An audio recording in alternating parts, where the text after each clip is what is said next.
In today's video, Dana White has finally reacted to Francis Ngannou's defeat. Now yes, Ngannou was knocked out and sure, his pride took a hit, but many believe that for the kind of money that was involved, even suffering a knockout, well, it's not so bad.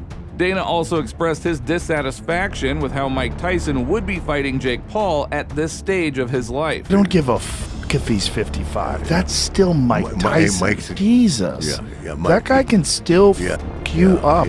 Sign the contract, big boy. Sign the contract. No problem. Saturday, July 20th. See you there, buddy.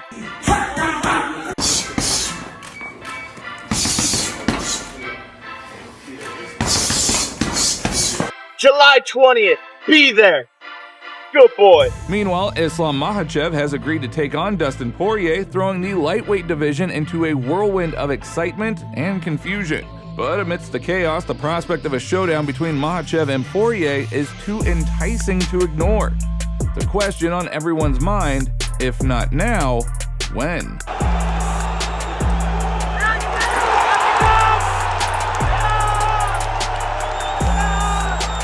Additionally, Umar Nurmagomedov has thrown down the gauntlet, challenging Petr Yan, who is making his comeback after a year-long hiatus. But before we dive into all of that, you know the drill. As we approach the milestone of 70,000 subscribers, we want to express our immense gratitude to each and every one of you, as we could not have come this far without you guys. Now let's dive in. By stopping dangerous French prospect Benoit Saint-Denis, Dustin Poirier has likely secured another title shot and could compete for the UFC Lightweight Championship this summer. Now, this was announced by the manager of the current UFC champion, Ali Abdelaziz, saying, "Dustin Poirier took a big risk today and came out on top and looked amazing," Abdelaziz wrote on social media. Dustin versus Islam Makhachev in June, especially since everyone else has fights. If the UFC has nothing against it, then Islam is on board. Yeah, bro. Yeah, got to, dog. Huh? Let's go. Earlier, Islam Makhachev noted the victory of Diamond, calling his performance very impressive. And the head of the UFC, Dana White, speaking with reporters at a post-fight press conference, did not rule out that Dustin could get a title chance. Now, from a narrative perspective, a showdown between Porier and the reigning lightweight champion Islam Makhachev is very tantalizing. For Porier, it represents perhaps his final shot at UFC Gold, a journey marked by near misses in title fights. Recently, at UFC 299, as part of the co-main event, an important fight for the lightweight division took place between Dustin and Benoit Saint-Denis. Well, the fight was supposed to provide some answers to some unanswered questions. For example, is Dustin ready for another title run after being knocked out by Justin Gaethje?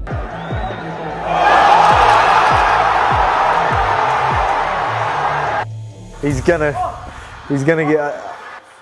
I said take out. There it is. I said take out. I called it, man. I'm on point with my betting, well, my predictions, whatever. But the Diamond reminded everyone that it was too early to write him off, and at the same time completely confused the situation with the contenders for the lightweight title. From a narrative perspective, a showdown between Dustin and the reigning lightweight champion Islam Makhachev, well, it's exciting. Makhachev's public appeal to Dana White for the fight underscores the urgency and desire on both sides. The question just remains, if not now, when? I feel like the most likely outcome is you guys fighting. Not only for, if you win, not only for your fighting ability, but the star power that you bring to the fight with a guy like Islam Makhachev. That's my thought. Obviously, I don't make the matchup. Yeah. I would give you like title fight after title fight. My man. You my dog. I was just giving you title fight. You be like Uriah Faber if I was the guy making fights. You remember Uriah just kept getting title fight after title fight. And right now, I'm telling you, there will be a lot of demand for Dustin Poirier to fight Islam Makhachev. I have no inside info, but don't be surprised if they make that fight, because Dustin Poirier deserves it. And at his age, he's running out of opportunities. Give the man a title shot, take my money. Can't wait to see that one go down one day. Well, Russian MMA fans are clearly missing Petr Yan. After his defeat to Merab Dvalishvili, the Russian has been out of the octagon. But now it was time for his return. Despite a 3-fight losing streak and a long layoff, Yan remained in the top 5 of the UFC Bantamweight division rankings, which indicated some serious confidence in the promotion's management. All that remained was to defeat Song Yadong to re-enter the title race. Look at Yan, number 4, bruh. Step it up, bro. Hey, you better than this, homie. You better than this. With his ranking and reputation on the line, a 4th consecutive defeat would have cast some serious doubt on his future in the UFC. Therefore, fans only expected a victory from Yan. And after Petr Yan's victory, Umar Nurmagomedov addressed him saying, "My congratulations to Petr. Good victory. August 3rd, me versus Petr or versus Corey. It's time, let's go."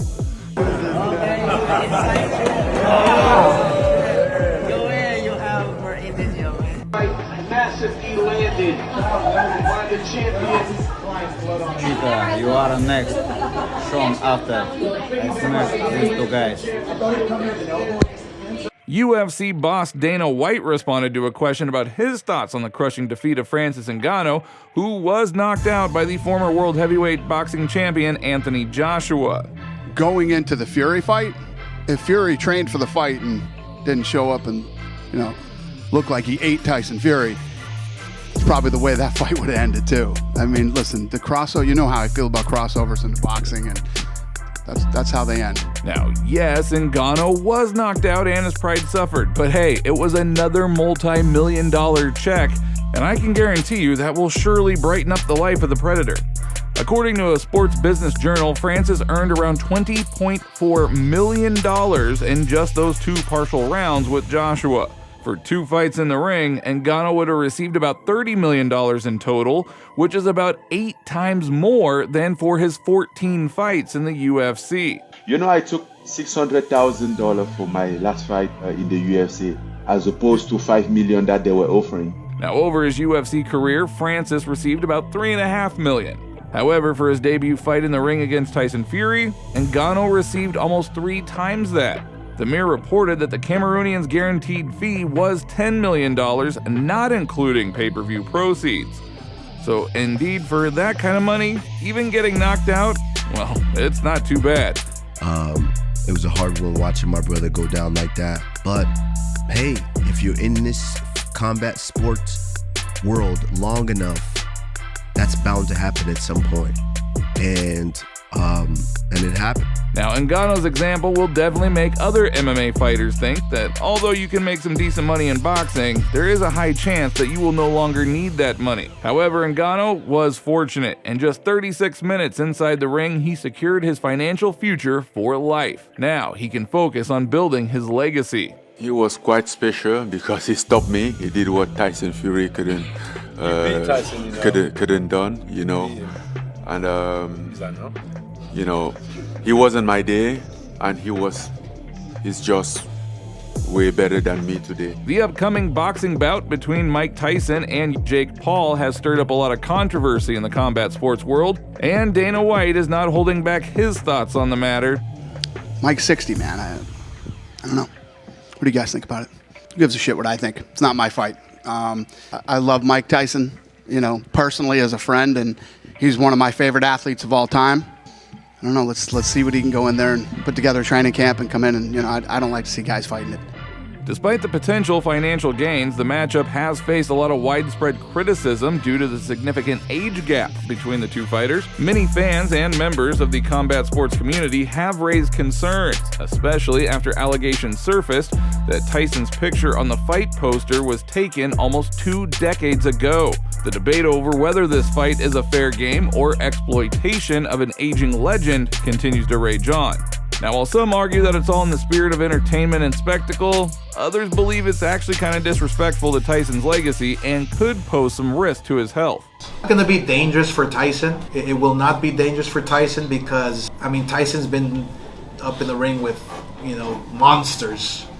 He has a chin. I'm sure he can go 6 rounds, 7 rounds, 8 rounds, I'm just concerned about, Tyson's legacy. Like many combat sports fans, Conor McGregor is baffled by the matchmaking for the upcoming fight. Just 2 days after the surprising announcement from Paul and the Most Valuable Promotions, McGregor shared his thoughts on the matchup during an interview at the 2024 South by Southwest Festival in Austin, Texas. Mike Tyson and Jake Paul fight? Oh, geez, I don't. It's a bit strange. Is my interest? The interest is a low one. I don't know. To some degree, it tells me I'm a fool. Okay. But I love the other side that tells me I can do it. Yeah, I pretty much feed that one. I'm gonna go to plan B, punch him back. Growing up, who was your favorite boxer? Mike Tyson. Mike, right? Okay. Why'd you ask? Because I'm going to be fighting him. No way. In July. Dude. On Netflix. Are you fucking kidding me, Dad? Yeah. He's gonna be the hardest hitting motherfucker you ever fought. I know. Dude, holy fuck, I'm gonna be freaking out. Yeah. Biggest fight. Yeah, the biggest ever. Ever. It's on pace to be the biggest fight ever. Yes, and we're involved. We're involved, right? We're involved. All those big shots, all the biggest athletes in the world. Now, at the time of the announcement, some fans questioned the legitimacy of the fight. However, with strong promotion efforts from Paul, Tyson, and Netflix, all signs point to the unusual bout actually taking place. Despite this, many factors on paper still raise a lot of significant concerns. That is all for today. If you liked the video, don't forget to like and subscribe to the channel because it is very important to us, and thank you all in advance.